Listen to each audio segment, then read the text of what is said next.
Good afternoon, everyone. I hope you're having a fantastic first weekend off since we've moved into our online learning system.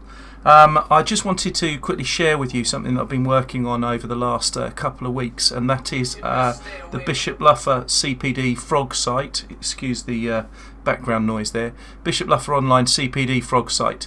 Now, the way that I access this FROG site, the easiest thing to do is to ignore this search bar in the middle and to click on my quick launch button on the right hand side of my FROG homepage. So I click on the quick launch button and I then go to sites. Straight away you can see I've already searched for this one, but let's just imagine that I wanted to search for a PE site. I could just type in PE and anything there that's perhaps got those two letters in it somewhere along the line have come up, and I've got all of those. So I'm now just going to search for a CPD site. CPD, this is the new site that's been created for all of you to use over the next few months and beyond. I double click on that site and I'm gone straight to my home page. Now, the Bishop Luffa homepage, there's lots of things to be aware of on the homepage. First thing here is the welcome. You'll notice I've put the Bishop Luffa teaching and learning account address on that home account, so you can look for tweets that are out there at the moment. Lots and lots of stuff being shared. Really useful. I've added a teacher chat wall. If you think I'm missing anything or you'd like something specific added to our online site, please just post me a message on there and I'll pick it up straight away.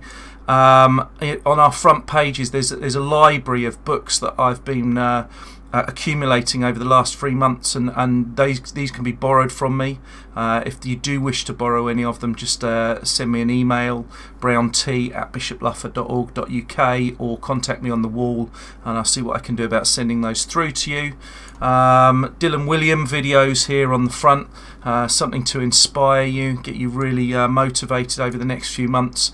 You'll notice that I've got some files on there that's just reading files, and lots of links to various different web pages and sites. Now, on this opening page, something that's really interesting is there's lots and lots of free training, accredited training out there at the moment, and this is useful to look at this time. There's times where perhaps we're waiting for work to come in from the youngsters where we might feel like twiddling our thumbs. I know some others of us will be busy looking after youngsters, so just do this in your own time. Lots and lots of different courses that you can have a look at. Just simply click on those links and you can be taken to those courses. So one that we should all be aware of straight away is the Seneca package. All the team leaders and heads of faculty have been aware of those, but there are some teacher CPD workshops that can be done there. Dual coding is an interesting one to look at. If I go back to my FROG homepage, look, down the left hand side of this homepage are lots and lots of different titles of pages that have already been produced for you. If I go to Google Classroom, this is something that Helen Williams has been taking a lead on, and she produced some really useful videos for us last week, and those videos I've already added to that page. Reminder that everything that we do over this period should always be recorded on FROG. That's our standard way for parents to monitor what's going online. Google Classroom is a fantastic tool. It's really good for being able to mark work live, to set work. Teacher only has to put it on once and it's there for the whole class, which is really useful, and you can see the work straight away. But these videos that Helen's produced show you how you can get online, how you can do various different things. Then get into Google Drive and Google Classroom. So on the school website, one way of doing this is to scroll to the bottom and click on the RM Unify link. So those are videos online that show you about Google Classroom. Graham King did a fantastic little session just over a week to 10 days ago, about how you could use Smartboard and Smartboard Notebook, which most of us have access to on laptops via our CC4 link. And it's a useful way of just recording yourself either over the top of the Smartboard software and then putting it online, or in fact what you could also do is you could do the same thing over a PowerPoint and put that online. There's already been lots of comments back from parents over the first week about those lessons. I think it would be dangerous at this stage to say that everyone's got to do them, because you have to find a way that works best for you as a teacher. Another site to be aware of is the Everlearner, and now this page is yet to be populated by me, but there are a number of subjects already available on the Everlearner where lessons are already recorded and ready to go for the youngsters, so it's definitely worth a look. Keep your eye on the page. It's blank at the moment. It will be populated over the next 48 hours or so. Rosenshine's Principles is something that's been used a lot of at the moment by our science department in particular. This book here, Rosenshine's Principles in Action, has been written by Tom Sherrington, who goes under the Twitter handle at Teacherhead, and Tom has done some fantastic work about how we can utilise Rosenshine's Principles to really push and monitor what's going on in the classroom and really get learning outcomes achieved by the youngsters in the classroom. Part of that is practice and retrieval, and there's lots and lots of information out there. Again, this here, you've got some Everlearner information and some free Everlearner training on there that you can do. But another site that I found is Cult of Pedagogy, which is an American or Canadian site where there's lots and lots of really useful tips on practice and retrieval taking place. Raising achievement, some people have called it closing the gap. I think closing the gap sounds quite negative, whereas raising achievement, it's about raising the achievement of all the different levels of youngsters that we come across. Gender is the big thing at the moment, and closing the gap between boys and girls learning. But actually, we could look at it from an SEN point of view. We could look at it from a pupil premium point of view. We can look at it about trying to improve the ability of our middle range of learners in the classroom. So again, lots of articles, free online training here via Open University, that's worth having a look at. A motivational video here by Dylan Williams as well to give you a little bit more information on about how we raise achievement. Differentiation has been our big thing this year, and I shared with you on this site lots of the articles that I shared with you at the beginning of the year, and this again will be populated more and more over the coming weeks. Curriculum design and interleaving.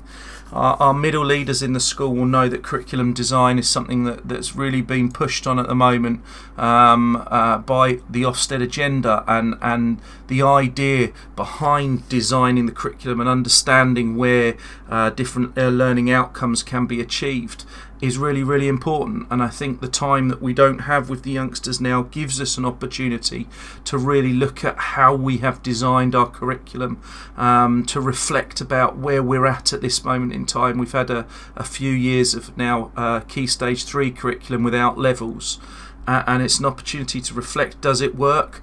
Is it actually leading into Key Stage 4, Key Stage 5? How are our systems in place? How are we achieving breadth and depth of understanding and really inspiring our youngsters to learn? Lots and lots of links in here.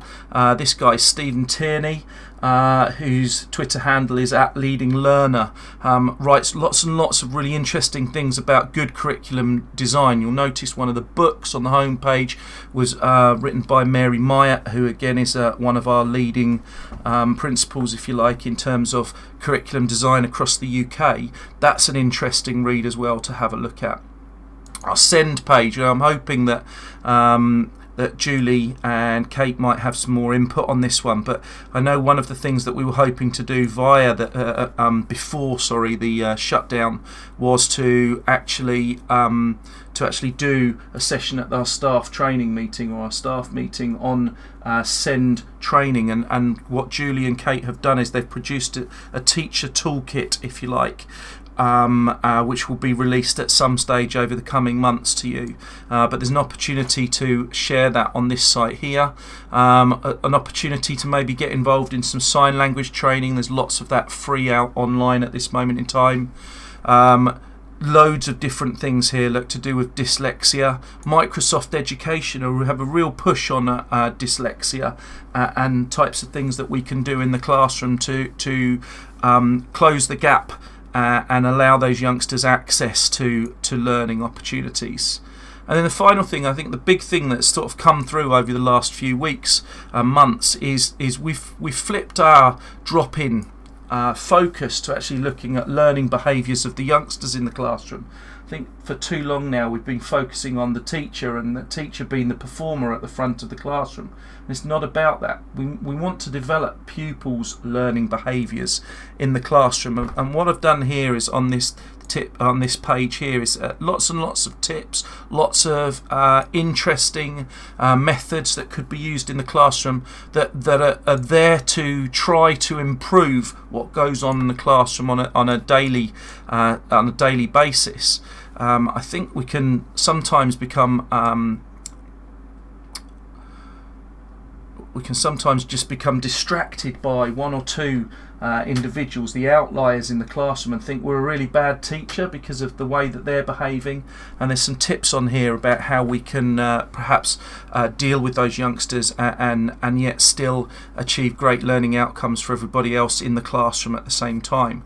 The 5-minute behaviour plan is a very good method to look at when planning how to deal with behaviour in the classroom. So I hope you get an opportunity to use this over the next few weeks.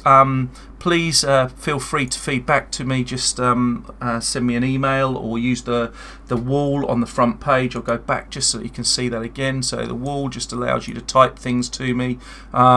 If you've got any personal insults, I'd prefer that to come on email than the wall, where everyone can see it. But obviously, I'll try and get back to you as soon as I can. I hope that was helpful for you, ladies and gentlemen, and I hope to see you all soon.